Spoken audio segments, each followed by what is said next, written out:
April 24th, 2022, 6:33 p.m. Just wanted to share with you the fact that Johnny Depp's ex-nurse recalls searching for his severed finger in a torn-up house. A clear sign, in my opinion. Anyone who's ever responded to a domestic violence call or known anyone that has suffered domestic violence, you're going to know that you come in there and there's bookshelves everywhere, the bedspreads everywhere, there's, sometimes fluids from the exchange of bottles being thrown, people bleeding, so forth and so on. It's not a very nice scene. So imagine it's very traumatic for the nurse, so imagine that she would remember this vividly.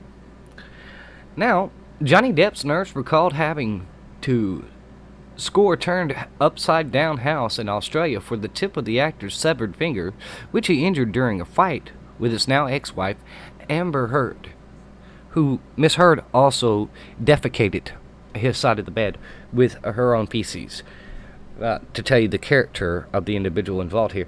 On Monday, jurors in the Pirates of the Caribbean star's defamation trial against Heard reviewed pre-recorded testimony from his former private nurse, Debbie Lloyd, who traveled with the then couple down under... Okay, wow. Sorry about that. Debbie Lloyd, who traveled with the then couple down under in March 2015. I think there should have been a comma there. I think that's what threw me off. But anyway, errors are part of being a human. That's what makes life rich, right? Laugh at our mistakes. And what was the part of the team, and was part of the team helping treat Depp's opiate addiction? So Johnny Depp was going through opiate withdrawals. And I sympathize with that. That is a very hard thing for someone to go through. I couldn't even imagine being in a situation where somebody had the substance that he needed to manage his symptoms and then withhold it from him, because she's been accused of doing that as well, just to indicate. But really, I don't care that much about what's going on. I don't think that's that important to the nation with Johnny Depp. But the problem here is that it does clearly illustrate and point out, because it's such a notable case, because it is a celebrity, because it is drawing this much attention, that men can be victims of domestic violence as well, and often are, and have no one to turn to, because the sheriff's department is not going to be sympathetic. Your wife's beating you up. Most of the time they're not. And if you even so much as lift a hand to defend yourself, you're going to jail for domestic violence. She may as well, best case scenario, but you're going to go to jail if you involve the police department.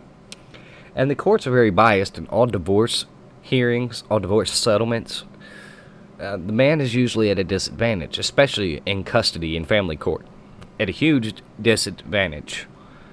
Because the assumption is that women are nurturers and caregivers, but yet women can do whatever men can do. Now here's a horrible picture of the severed fingertip from where I believe it was a bottle that hit him.